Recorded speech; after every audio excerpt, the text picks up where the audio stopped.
इस news के प्रायोजक हैं Meena fashion mall. केंद्रीय मंत्री रामदास आठवले यांनी लोकसभा या विषयावर म्हटलं की महाराष्ट्रात आणि देशात लोकसभेची रणधुमाळी सुरू आहे। एकीकडे मोदींना हरवायला सर्व विरोधक एकवटलेत व राज्यात 40 पेक्षा जास्त जागा येतील। त्यानंतर कलम 370 वर ते बोलले की जम्मू काश्मीर येथे जाऊन कलम 370 विषयी भूमिका मांडा। कलम 370 हटविल्याने 90% आतंकवाद कमी झालाय। यावेळी आमच्या 370 जागा येतील असा विश्वास आहे। कलम 370 हटविल्याने दलितांचा फायदा झाला असल्याचंही रामदास आठवले यांनी म्हटले। त्यानंतर त्यांना शिर्डीच्या लोकसभेबद्दल विचारले असता ते म्हणाले की माझी इच्छा होती की मला शिर्डीची जागा मिळावी, मात्र एकनाथ शिंदे आणि सदाशिव लोखंडे ऐकायला तयार नव्हते, तर मग मी पण का ऐकायला पाहिजे। एक मंत्रिपद, एक विधान परिषद, आगामी निवडणुकात संधी देण्यात यावी। महामंडळात आम्हाला संधी देण्याची मागणी केली असता आश्वासन दिल्यानंतर आम्ही पाठिंबा दिला। दरम्यान मोदींचा मला फोन आला व ते म्हणाले आपल्याला 400 पार जायचं आहे, असेही यावेळी रामदास आठवले यांनी म्हटलंय।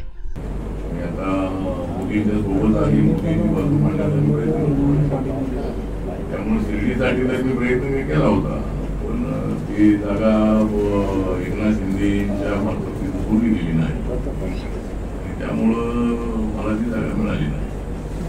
विखे पाटील सर तुम्हाला परवा दिवशी भेटून गेले। विखे पाटील तुम्हाला शिर्डीमधून जे पाडण्याचा प्रयत्न केला त्यावेळेस तुम्ही त्याचा काय बदला घेणार?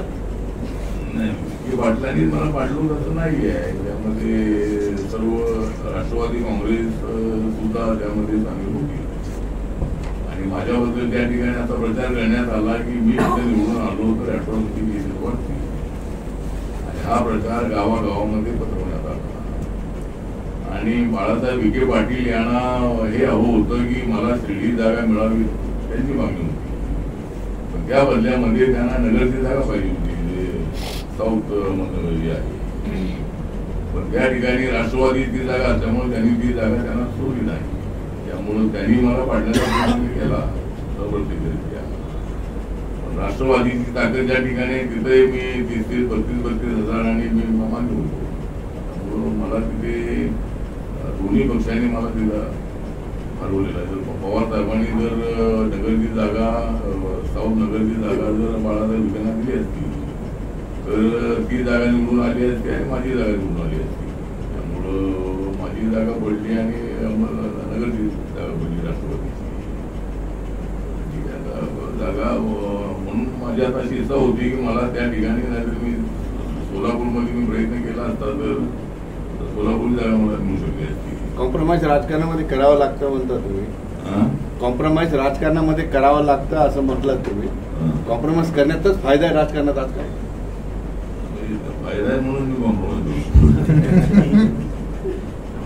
मी ज्यावेळेला मला जागा मिळत नाही त्यावेळेला मी सर्व माझ्या राष्ट्रीय कमिटीला विचारलं, सर्वांनी सांगितलं की बाबा आपण तिथे असल्यामुळे दिल्लीमध्ये आपला पक्ष वाढतो आहे, लोकांची काम होत आहे आणि अशा पद्धतीने आताही निर्णय घेऊन बाहेर पडून काय त्याचा उपयोग नाही आहे। मला महाविकास आघाडीकडून मेसेज होते आपण इकडे या, तिकडून जाता मी इकडे आलेलो आहे, त्यामुळे तिकडं येऊन काही काय उपयोग नाही आहे। त्यामुळे ठीक आहे, यावेळेला करावं लागलेलं आहे, पण ते प्रत्येक वेळेला आम्ही कॉम्प्रोमाइज करत नाही।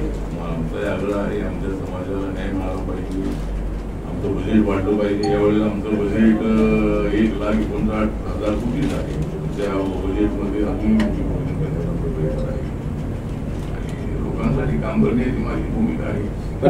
राज्याच्या राजकारणामध्ये अनेक लोक नाराज आहेत, अनेक पक्षांच्या युत्या जमल्याने अनेकांना उमेदवारी भेटली नाही, त्यामुळे खूप नाराजी सध्या वेव आहे। त्यांना तुम्ही कॉम्प्रोमाइजचा काय सल्ला द्याल त्यांना सगळ्यांना? कॉम्प्रोमाइजचा सल्ला हे मी सुद्धा नाराज होतो, आता मी नाराज नाही। ते नाराज होते आहेत, आता ते नाराज होऊन त्यांना पुढे काहीतरी देण्याचं आश्वासन नेत्यांनी दिलेलं असावं।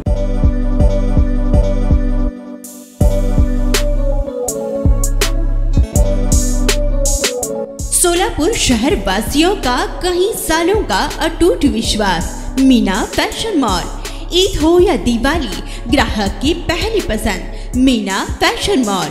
दिवाली हो या रमजान या कोई भी हो त्योहार, मनाओ मीना फैशन मॉल के साथ। अपनी शादी को बनाओ और भी शानदार। मीना फैशन मॉल के साथ मिलेंगे हर रंग, हर क्वालिटी, ढेर सारे वैरायटीज। मीना फैशन में बच्चों से लेकर बड़ों तक के शानदार से शानदार ड्रेस लाचा आपको बिल्कुल ही कम दामों में मिलेगा।